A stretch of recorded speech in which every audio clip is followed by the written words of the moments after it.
काही दिवसापासून संततधार पाऊस सुरू आहे. परभणी शहर महानगरपालिकेच्या माध्यमातून पावसाळ्याच्या तोंडावरती आपण कोणत्या उपाययोजना नागरिकांच्या मूलभूत सुविधा मिळाव्या यासाठी राबवण्यात आलेल्या आहेत. सध्या काय काय काम चालू आहे? सर्वप्रथम आम्ही नाळे, मोठे जे नाळे होते आपले, त्याची साफसफाई केली आहे. कवडगाव गेट पासून ते पिंगलगड नाळा, ते मोठा नाळा नाही, ते नाली झालेली होती.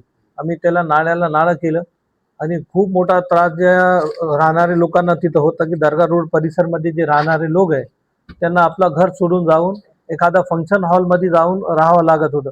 त्या अनुषंगाने आम्ही शहरावर पेपरवर कारवाई न करता प्रत्यक्षात आम्ही पाहणी करून कोणत्या जागेवर आपल्याला काय करायचे त्यामध्ये आम्ही पूर्णतः केलेलं आहे. आमचे सर्व सन्माननीय सदस्यांनी त्याच्यामध्ये पण सहकार्य केलेलं. बरेच आमचे जागे आम्ही जाऊन पाहणी करून तिथे आम्ही कार्य केलेलं आहे साफसफाईचा. 2-3 दिवसापूर्वी जनता मार्केट मधले पण नाली सफाईचं काम नव्हतं. त्याच्या अगोदर ते काम बऱ्याच वर्षापासून पेंडिंग होतं. नाही, तुम्ही हातात घेतलं याचा फायदा व्यापाऱ्याला ते आपला मुख्य बाजारपेठ आहे जनता मार्केट, ते आपला सराफा बाजार, तेपर्यंत आम्ही काय केले, ते नालीला मोठं करायचं काम केलं आहे. त्याची डीप पण वाढविलेली आहे आणि ते लवकरात लवकर काम होऊन जाईल. ललित कला भवन येथे आता नागरिकांच्या तक्रारी होत्या की कचरा तिथे खूप होते, पण आपण उपाययोजना करून आता तिथे एक कर्मचारी सुद्धा लावलेला आहे आणि बॅरिकेड करून घेतलेली. काय सांगाल यावर? मी जेव्हापासून पदभार घेतला होता तेव्हापासून मी बघितलंय की तिथं कचरा सारख्या प्रमाणाने येत होता.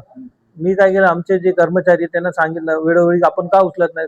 त्यांचा असा आग्रह होता की सर आपण जर कचरा जरी उचलला ते लोक परत आणून तिथं टाकतात. त्या अनुषंगाने मी त्या पॉईंटला पाहून आम्ही आमचा एक कर्मचारी तिथं ठेवलेला आहे की जेणेकरून लोकांनी आता कचरा आणून टाकू नये. पिंगलगड नाल्याचा प्रश्न आहे का? बाबर कॉलेज साईडला जिथं पिंगलगड पाठीमागच्या साईडला आहे तिथं नाल्यामध्ये पाणी फार मोठ्यामुळे पाणी तुंबल्यामुळे बाबर कॉलनीमध्ये पाणी शिरतं. आता तुम्ही बघितलं असाल की मागील जे वर्षामध्ये जे पाऊस पडल्यावर काय हाल होत होते, लोकांना किती त्रास होत होता. आता कुठेही नाही, त्याचा प्रमाण कमी झालंय. अजून काही होत असेल त्याच्यावर आमच्या जर समोर आला ते आम्ही फाइंड आउट करायला आणि त्याच्यावर उपाययोजना करून त्याला पण व्यवस्थित करायचं आम्ही कार्यामध्ये आहात. शहराची मोठी वस्ती वाढलेली आहे आणि त्या वस्ती वाढल्यामध्ये जो शहरातून जाणारा जयपुरीचा डावा कालवा आहे, कॅनलच्या आसपासची काही घरं आहेत झोपडपट्टीच्या वापर करतो. त्या मागच्या वेळेस काय झालं होतं की कॅनल पकडून अक्षरशः त्या लोकांच्या घरामध्ये पूर्ण कॅनलचं पाणी गेलं होतं. यावेळेस काय तुम्ही उपाययोजना केल्या? नाही, आम्ही त्यांना आवाहन केलंय की बाबा जे इतका जे खराब रस्ता आहे आणि जे पाणी फुटायचं आहे तिथं आपण थोडा प्रिकॉशनच राहावं, जेणेकरून नैसर्गिक आपत्ती त्याला तर आपण टाळू शकत नाही आणि पाणीचं जे फोर्स असते त्याला कोणी थांबवू पण शकत नाही. त्या अनुषंगाने आम्ही जे आमच्याकडून जे होत होतं आम्ही ते केलेलं तिथं. महापौर साहेब, महत्वाचा अजून एक प्रश्न होता की महापालिका कार्यक्षेत्र लोकसंख्ये प्रमाणात खूप वाढलेली, त्या प्रमाणामध्ये कर्मचाऱ्यांवर बोज होते की स्वच्छता कर्मचारी असेल लक्ष देण्यामध्ये.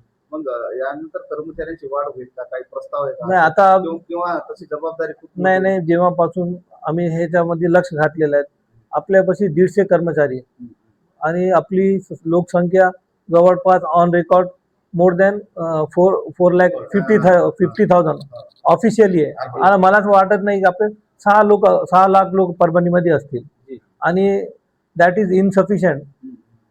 अभि कर्मचारी आपले तेवढे पुरेसे नाही. आपल्याला त्याच्यामध्ये आता नवीन भरती पण करून घ्यायची आहे आणि सध्या आम्ही आउटसोर्स पण केलेले कर्मचारी, जेणेकरून आपले शहरामध्ये कुठेही गंदगी पसरू नये म्हणून आउटसोर्स पण आपण केलेले. नवीन घंट्या गाड्याचं लोकार्पण नुकतंच आपण केलं.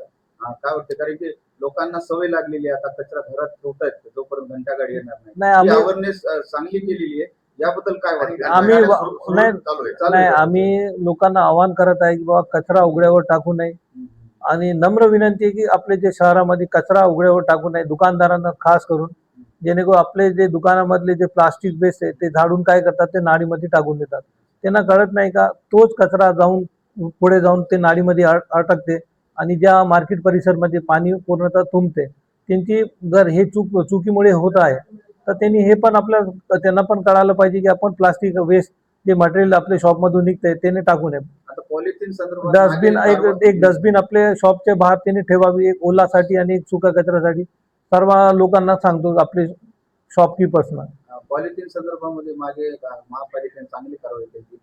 आज पॉलिथिन मोठ्या प्रमाणामध्ये मार्केटमध्ये दिसत आहे, या संदर्भात काही नाही, आता सध्या कमिशनर साहेबांना जे पॉलिथिनची आहे तिथं रेट टाकायला सुरुवात केलेली आहे. बरं. बरेच 1-2 दिवसा अगोदर तुम्ही फाइंड आउट केलं असेल की आमच्या कर्मचारीने प्लास्टिक पण जप्त करून आणलेलं आहे आणि अशी कारवाई होत राहील. पाणीपट्टी आणि घरपट्टीचा प्रश्न फार मोठा आहे. लोकांकडे लाखो रुपयांची थकबाकी आहे ते भरत नाही. लोकांना भूगर्भमध्ये सुविधा पाहिजे असतात, पण त्या सुविधा जर पाहिजे असतात तर तुम्हाला टॅक्स तर भरावा लागेल ना. अशा नागरिकांना तुम्ही काय काय उपाययोजना अजून काय नाही, आम्ही कारण की महानगरपालिकेचं जेव्हापासून सुद्धा वाढलं आम्ही पाहिजे. मी स्वतः जेव्हापासून पदभार घेतलाय, जे आमचे कर्मचारी आहे पूर्णतः ते SIR मध्ये जनगणनेमध्ये अडकलेले आहे. त्या अनुषंगाने आम्ही कोणतीही प्रकारची रिकव्हरी पण आमच्याकडे झालेली नाही आणि लोकांना एक आव्हान स्वतःहून जर त्यांनी सहकार्य केलं तर त्याचा बेनिफिट त्यांनाच भेटणार आहे की शहराची साफसफाई होईल, कुठं एखादा खड्डा पडला तर त्याला चांगला करता येईल. हे सगळे कामं टॅक्समधूनच होत आहे आणि आम्ही सगळ्या नागरिकांना आवाहन करतो की आपले टॅक्सेस वेळेवर भरून शहरामध्ये मोकाट जनावरांचा पण फार मोठा प्रश्न आहे. कोटवाड्यामध्ये सुद्धा आपण त्याच्यावर कारवाई करतोय. याच्या संदर्भामध्ये काय उपाय आणि कुत्रे बी जे आहे मोकाट कुत्रे नाही, कुत्रे आता- खूप नाही, झालेले आहे. आम्ही जे त्याचं टेंडर काढलेलं आहे आणि ते कुत्रे उचलणं पण चालू आहे. आपल्या परभणीमध्ये कुत्रे कमी नाही, जवळपास त्यांची संख्या 26,000 पुढे कुत्र्यांची संख्या आहे आणि त्या अनुषंगाने तुम्हाला दिसत असेल आता कुठेतरी त्याला कमी आलेली आहे आणि ज्या पद्धतीने आमची स्टाफ काम करते 24/7 ते काम करत राहते. कुत्रे पकडणारी टीम आहे, एक टीम जास्ती मोठी नाही तरी पण आपल्या परभणी शहरामध्ये ते खूप ऍक्टिव्ह आहात. कार्यालयीन कामकाजा संदर्भात की आजपर्यंत अनेक सभापतींनी पदभार स्वीकारला, पण पदभार स्वीकारून सुद्धा अनेक सभापतींना कॅबिन नाही स्वतः जिथून ते कारभार करू शकतील. या संदर्भात काय कारवाई आहे? समाज कल्याण सभापती असतील, आरोग्य सभापती असतील, ज्यांच्या महत्वाची पद आहेत अशी. नाही, आता जे कॅबिनचा विषय ते कमिशनर साहेबांचा आणि ते सन्मान्य सदस्य त्यांनाच बोलून त्यांना अवेलेबल करून देतील. तो प्रशासकीय विषय ते चर्चा झाली का त्या संदर्भात? हो, झाली असेल.